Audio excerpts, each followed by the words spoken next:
Vamos lá, antes de qualquer coisa, eu queria falar que eu gosto muito de Hora de Aventura. De mais ou menos 2015 pra cá, que foi quando eu comecei a assistir de verdade, esse desenho se tornou facilmente uma das minhas coisas preferidas desse universo aí da cultura pop. Eu não sei muito bem porquê, nem como isso aconteceu, e eu não pretendo racionalizar essa paixão nesse vídeo. É porque é a única história sincera que você já viu nos últimos anos. Em alguns dos momentos mais difíceis da minha vida, eu recorri à Hora de Aventura como uma distração, como um escapismo, como uma risada fácil, mas também como uma janela para uma forma diferente de compreender as minhas próprias emoções. É sempre sobre compreender as próprias emoções, né? Não é porque o desenho tá te ensinando as coisas, mesmo que aos poucos, porque ele é um desenho leve. Não, é porque ele mexeu com os meus sentidos, igual uma droga. E eu quero tentar entender, se é que isso é possível, como que algo especial ganha vida nesse ecossistema de indústria cultural. Esse é o tema do meu TCC, mas no caso eu fiz uma pesquisa séria e realmente busquei entender de onde que veio essa criatividade, né? Você não consegue responder isso nesse vídeo, então eu acho que talvez seja legal eu falar, né, se alguém aí tiver interesse em realmente saber por quê. O criador da série contratou para fazer parte do time de produção dele artistas que eram quadrinistas independentes dos Estados Unidos. Eles não eram produtores de animação. Isso é bastante raro no meio de Hollywood, porque os artistas de lá costumam ficar só lá, inclusive se formar lá. Os artistas de animação costumam se formar numa escola que chama CalArts. E não foi o caso de Hora de Aventura. Eles contrataram realmente artistas que vieram de outra cena, que era uma cena de quadrinhos. Eles nem sabiam fazer animação, muitos deles aprenderam fazendo, e eram artistas que passavam fome mesmo, assim, aquele estereótipo, né? Porque quadrinho é um negócio que demora muito tempo e não dá retorno financeiro até hoje, é muito difícil de você viver disso. E eles faziam isso para feiras independentes que existem lá nos Estados Unidos, entendeu? Então você imagina, uma pessoa dessa, tudo bem que pode dizer que ela é pobre porque quer, né? Porque tá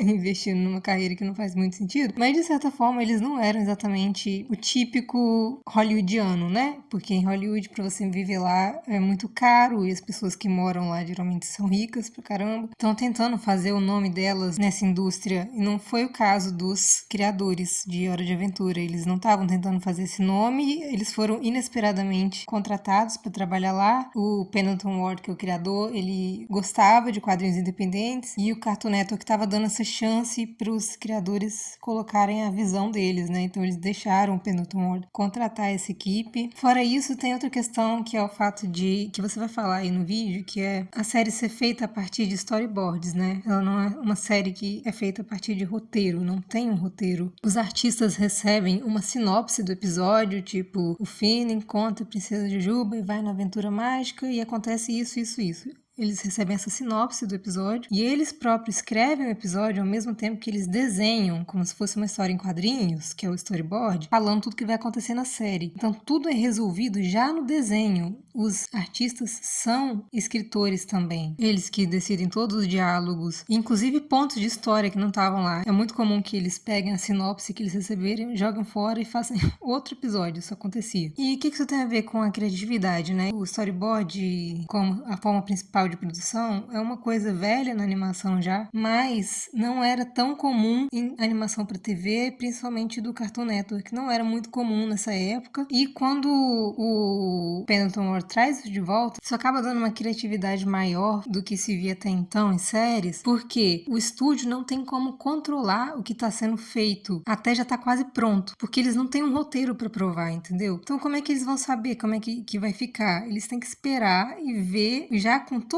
o episódio todo desenhado, como é que vai ficar. Então não tem como você dizer, não vai poder entrar tal piada, não vai poder entrar tal ponto da história. Para você tomar essa decisão, você vai ter que redesenhar boa parte do episódio, e isso é muito difícil, muito demorado. Então os artistas tinham uma maior independência em relação ao estúdio do que eles podiam colocar ou não na obra. Tem outros fatores também, mas enfim, já falei demais. Será que isso é possível ainda? Basta ser muito criativo? Precisa ter uma visão única e especial sobre a vida e sobre a arte? Precisa, e Hora de Aventura tem. muitas coisas. É por isso que é arte, inclusive, porque ela tem muitas perspectivas únicas pra te trazer. A gente tem um herói jovem e nobre, o seu melhor amigo que é um cachorro e uma princesa que precisa ser resgatada de um feiticeiro malvado. Tudo isso num mundo meio mágico, habitado por criaturas fantásticas e onde as situações mais surpreendentes podem acontecer a qualquer momento. What's wrong with me? You're a sociopath. Mas mesmo no comecinho da série, mesmo nos episódios menos estranhos, This party is so crazy! mesmo quando a história diverge pouco dessa premissa mais reconhecível, o cenário inicial sempre acaba revelando desdobramentos no mínimo inusitados. Now you can fight off evil if it shows up at the funeral. Whoa! Cool! I cannot go to the funeral in these. No caso que você tá percebendo por desdobramentos inusitados, é a criatividade visual das cenas. O enredo não é tão importante em Hora de Aventura quanto a forma como o enredo está sendo contado. Ele é contado de forma muito aleatória e mundana. Isso enriquece o sentido de cada episódio, que é o essencial para toda obra de arte, inclusive. Eu acho que o aspecto mais reconhecível de Hora de Aventura, pelo menos num primeiro momento, é que esse desenho é esquisito e que as histórias tendem a caminhar para desdobramentos absurdos. Não acho que as histórias caminhem para um desdobramento absurdo. Eu acho que os desdobramentos sempre fazem muito sentido. Não é uma obra sem sentido, tá bom? É cheia de sentidos. Mas, realmente, o estranho sem motivo nenhum, foi um grande ponto de venda de Hora de Aventura. E aí não tem mais nada a ver com arte. Mas ele se popularizou muito porque as pessoas achavam esquisito e achavam aquilo muito diferente do que elas entendiam como um desenho animado. E isso era um escândalo, porque as pessoas querem que desenhos animados sejam santos, né? Sejam puritanos. Por assim dizer. E Hora de Aventura é o oposto disso, né? É muito libertino. Tipo assim. Nesse comecinho é tudo mais simples, mais focado no humor e na doideira. Exceto quando isso não é bem verdade. Pelo menos não no olhar de uma parcela da audiência que desde o início já tinha uma suspeita de que poderia existir algo meio estranho por trás desses personagens malucos e das piadas de peido.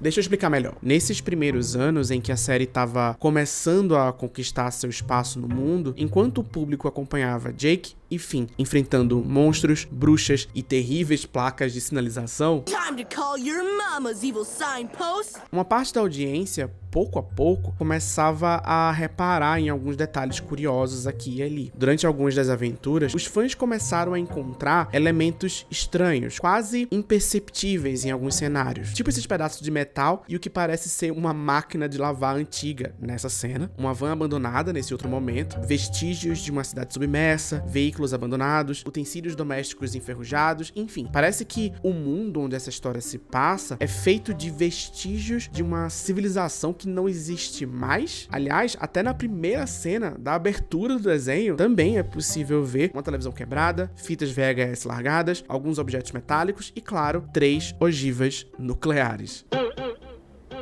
Esses elementos foram, aos poucos, alimentando entre uma parte da fanbase uma teoria muito bem fundamentada de que Hora de Aventura não se passa apenas num mundo fantasioso e doido. Esse mundo fantasioso e doido, na verdade, seria a própria Terra num futuro muito distante depois de um apocalipse nuclear.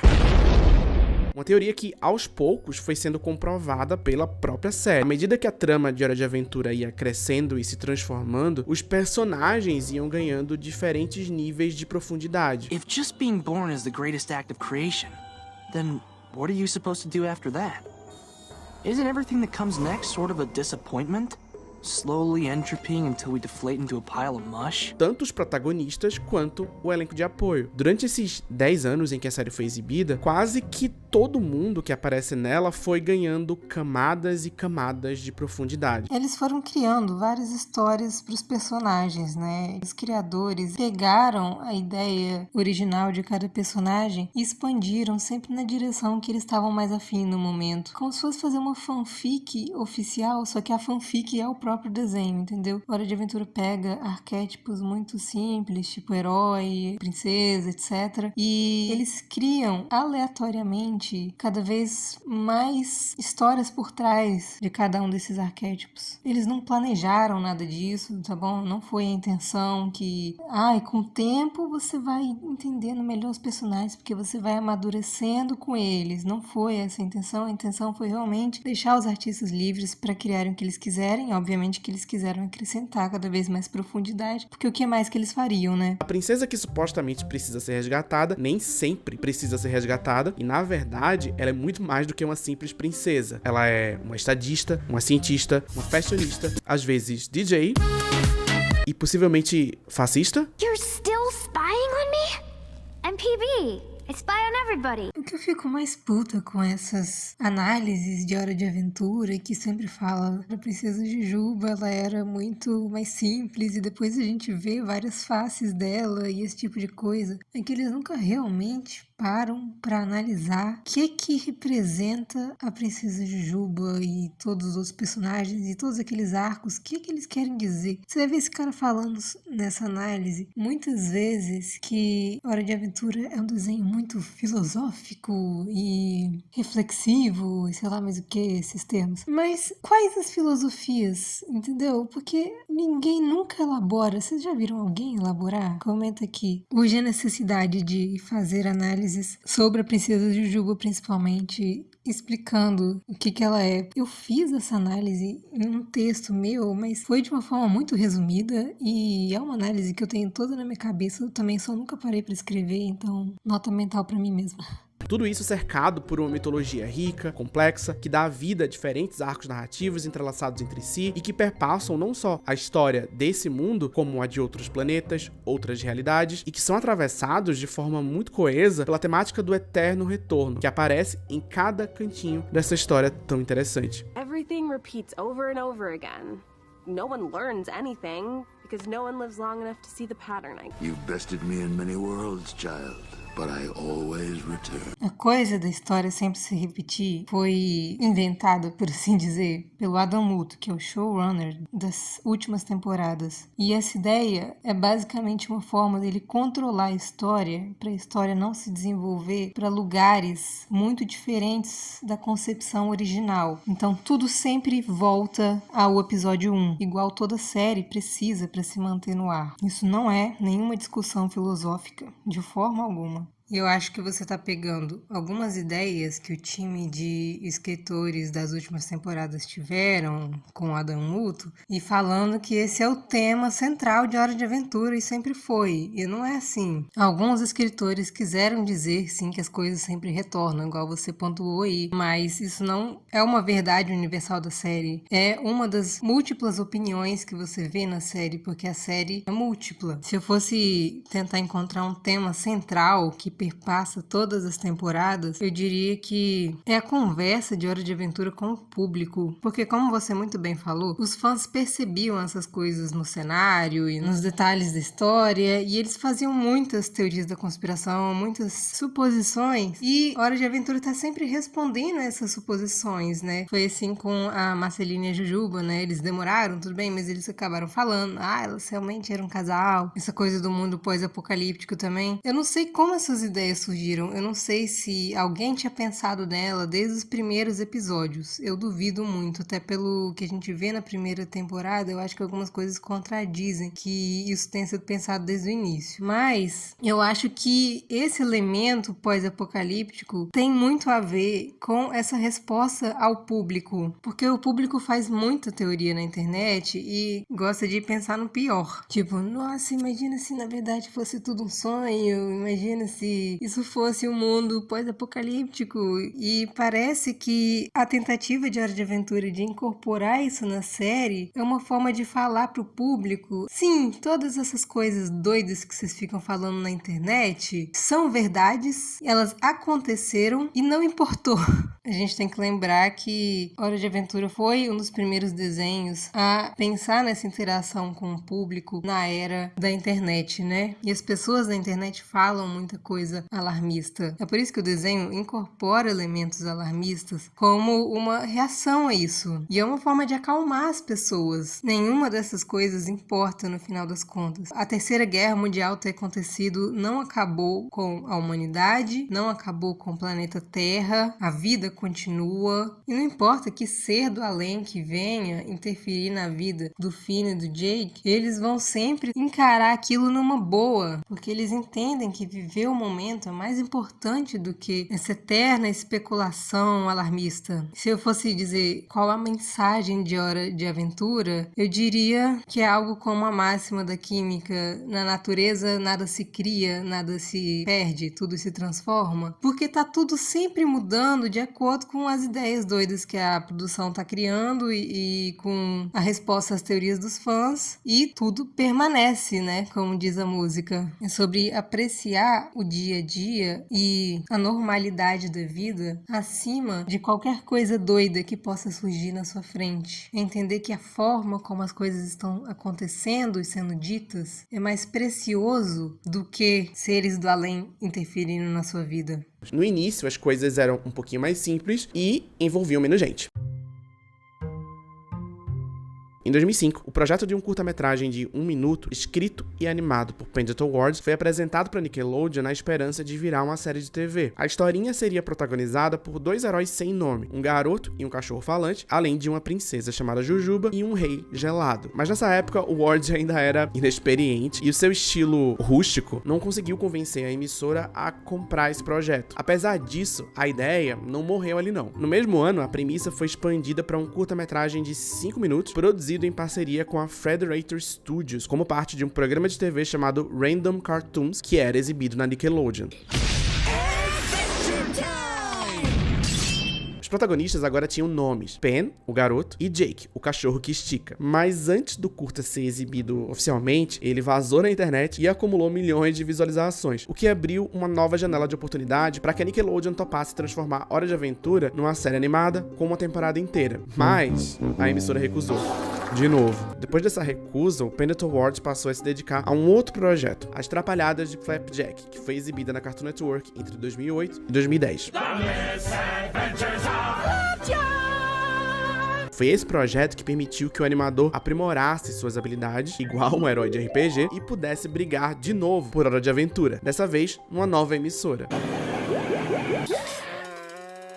Para elaborar os primeiros storyboards, Ward se uniu a 2 amigos de faculdade, Patrick McHale e Adam Muth, que se tornariam figuras fundamentais da equipe criativa de Hora de Aventura anos mais tarde. Flapjack teve uma importância para a Hora de Aventura muito maior do que só fazer o Pendleton Ward crescer como artista. Flapjack tem todas as características de produção que Hora de Aventura vai se utilizar depois. Ele foi como se fosse o antecessor de Hora de Aventura, né? Coisas como não ter roteiro e ser dirigido por storyboards, a liberdade criativa que os artistas tinham em Flapjack também é uma coisa que vai não só para Hora de Aventura, mas, por exemplo, para Apenas um Show e outros desenhos de outros canais também, tipo Gravity Falls, que é uma coisa que esses artistas aprenderam especificamente em Flapjack, na forma como Flapjack permitia o artista se colocar na obra. O cara que fez Flapjack depois ajuda o Pendleton Ward a fazer Hora de Aventura, tem o nome dele nos créditos lá, esqueci qual foi o papel dele, mas são desenhos que estão muito mais interligados do que você tá parecendo achar aí. Isso é muito mais importante para o que Hora de Aventura veio a se tornar do que o fato de ter sido feito por artistas que eram amigos, igual você vai falar aí. E era exatamente isso que o Cartoon Network queria naquele primeiro momento. Sarcasmo, piada sem sentido e o herói da história encontrando o Abraham Lincoln. Abraham Lincoln? E depois de algumas idas e vindas em negociações, pela primeira vez na história do universo, tudo deu certo. O Cartoon Network topou botar Hora de Aventura no ar com uma temporada inteira de 26 episódios. Tudo deu certo porque o canal estava em busca desse tipo de coisa. Eles queriam um desenho muito subversivo e muito diferente para reinventar a marca deles. Então, a culpa de Hora de Aventura ser do jeito que é também é muito do Rob Sorcher, que estava dirigindo o canal do Cartoon Network na época e estava buscando isso. E que os artistas de storyboard também eram co-criadores. Essa percepção criou um ambiente propício para que todos esses artistas pudessem contribuir não só só em ritmo e piadas, mas em construção de mundo e de personagens. Um dos casos mais emblemáticos é o da Rebecca Sugar, que mais tarde criou o desenho Steven Universe. Rebecca Sugar começou fazendo storyboards já na primeira temporada de Hora de Aventura, e ela foi responsável por alguns dos aspectos mais reconhecíveis, mais queridos pelos fãs da série. A Rebecca Sugar foi o aspecto mais memorável, eu diria, de Hora de Aventura. Ela criou tudo aquilo que ficou na cabeça das pessoas depois que Hora de Aventura era. Apesar de Hora de Aventura ser muito mais do que ela fez, né? Mas as pessoas se lembram, por exemplo, que o Regelado, na verdade, era um gênio torturado, que, sei lá, tem Alzheimer. E lembram da Marceline, né? E da história dela com a Jujuba. E também a história da Marceline lá com o pai dela, do mal. O amadurecimento do Finn. O drama dele com as princesas, de querer se relacionar com as princesas. Isso tudo quem fez foi a Rebecca Sugar. E eu sinto que as pessoas só lembram disso quando falam de Hora de Aventura. A própria Marceline, a rainha dos vampiros, era muito querida pela Rebecca Sugar. Muito do que essa personagem se tornou com o passar dos anos é de autoria não do Pendleton Ward, não do suposto criador desse universo, mas sim de uma artista não binária. Mulher. Ela é mulher. É a única mulher que fez Hora de Aventura. E é por isso que o que ela fez é tão memorável, tão especial, porque ela é mulher. Que lutou para que o mundo de Hora de Aventura pudesse também ser povoado por pessoas LGBTQIA+. Toda vez que alguém fala isso aí, pessoas LGBTPX+, Y, sei lá, eu sempre lembro de um clipe musical dos anos 90, eu acho que, tipo, eles carimbavam a cabeça das pessoas com um código de barras. Pessoa LGBTPXYZ, 1, 2, 3, 4, não sei o que, entendeu? Cala a boca. Cala a boca. Ninguém é uma sigla, ninguém é um número, ninguém é uma letra, tá bom? Para de falar isso das pessoas. O fato de todos os episódios de uma mesma série de TV terem sido escritos e dirigidos pela mesma dupla criativa é raro o suficiente para alimentar uma mística em torno de True Detective. Na época da primeira temporada, claro. Tinha uma sensação de constância e de coesão na história. E isso, para uma parte do público e da crítica, se traduzia para o público como uma autoria. Mas isso é uma faca de dois legumes. Quando foi anunciado que o diretor Cary Fukunaga não assinaria a direção na segunda temporada, uma parte desse público e dessa crítica já ficou meio desconfiada. E quando esses novos episódios falharam em capturar o interesse desse público e dessa crítica, ficou parecendo que o elemento de genialidade tinha se perdido com a saída do diretor. Hora de Aventura ficou diferente, sim, quando o Pendleton Ward saiu. É inegável que os temas que o Pendleton Ward tinha interesse em trabalhar são diferentes do Adam Muto, porque eles são pessoas diferentes. E é natural que uma parte do público não tenha gostado da nova direção e não tenha se interessado tanto mais pelo desenho por causa disso. Não é nenhuma teoria da conspiração, não é nenhuma percepção errada do público, isso é normal. Inclusive, Hora de Aventura ficou mais genérico, sim, porque a função do Adam Muto em Hora de Aventura foi fazer ele sempre repetir os mesmos temas para isso se consolidar, de certa forma, na mente do público como uma coisa unitária e não a multiplicidade de visões que a Hora de Aventura se propunha a ser no início. Isso pode ser, sim, visto como um limitador que a Hora de Aventura teve a partir dali, né? Eu não tô falando que ainda não tem criatividade depois, tem muita criatividade depois, mas é menos, sim, do que as temporadas anteriores e tem arcos que não dão em nada depois, justamente porque o Adam Muto não queria. Isso foi a direção dele. E o Pendleton não tinha isso, então você tá errado de dizer que o Pendleton não fazia tanta diferença ou não era o que fazia a Hora de Aventura ser criativo. Sabendo disso, em vez de perguntar quem é que tem o direito ou não de se denominar autor de uma obra, o que eu questiono é: o que diabo é um autor? Autor é quem fez algo. É isso. Não é difícil de saber. É quem fez. É essa pessoa. Sempre.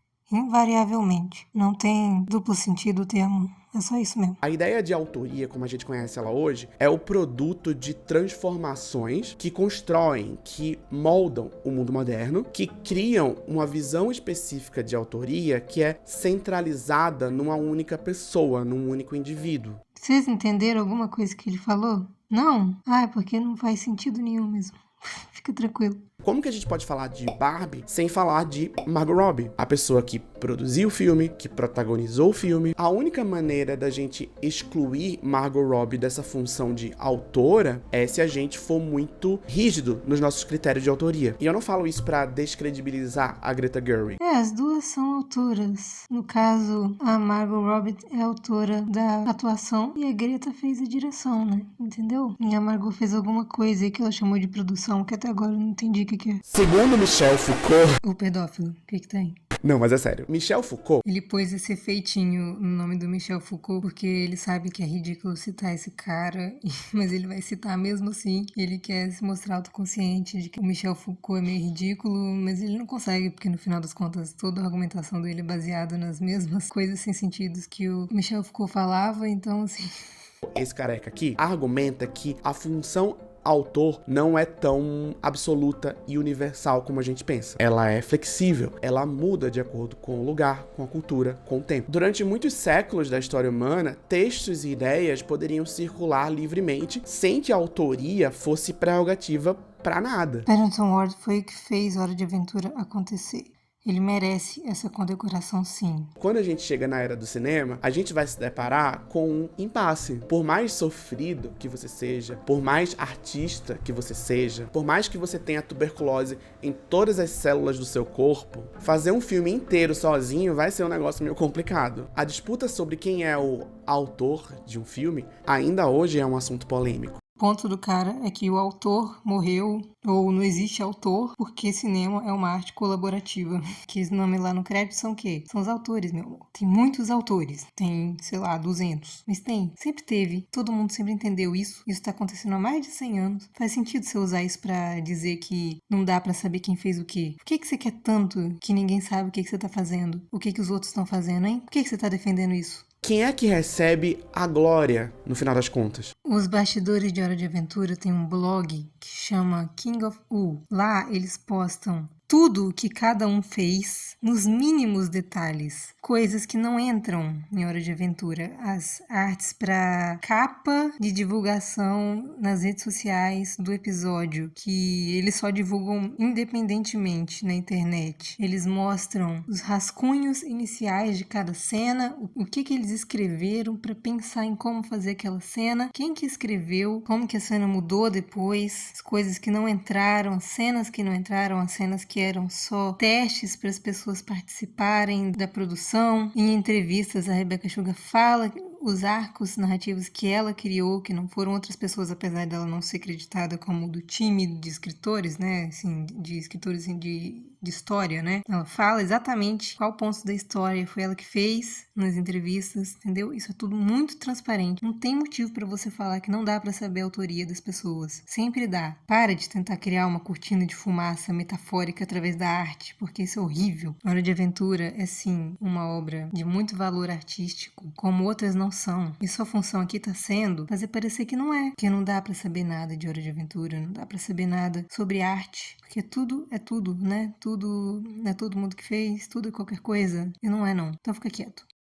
Eu tenho um texto escrito que eu defendo justamente que você não vê coisas mais como Hora de Aventura, como Steven Universe e essas outras obras dessa época do Cartoon Network por causa da crítica, porque a crítica reduziu o sentido dessas obras tanto que parece que é impossível você falar sobre elas de uma forma sincera, simplesmente percebendo o que você está vendo na tela e decifrando. Você tem que sempre falar as mesmas coisas de Hora de Aventura, que ficou mais complexo com o tempo, porque o Finn amadureceu, que é queer, enfim, tem sempre as mesmas narrativas, entendeu, em cima, e que muitas vezes não é o que a gente está vendo de verdade lá, é só o que você foi condicionado a achar o que você pode falar. Isso não tá certo. Eu fiz recentemente uma live explicando a história completa do Cartoon Network, que é talvez o grande responsável por Hora de Aventura ser do jeito que foi. Muito mais do que o Pendleton Ward e muito mais do que todos os artistas. A cultura do canal permitiu, em primeiro lugar, que Hora de Aventura fosse o que ela foi. Essa live, ela tem uma parte disponível no YouTube, vocês podem ver o começo dela, mas a parte que explica detalhadamente o que Hora de Aventura trouxe para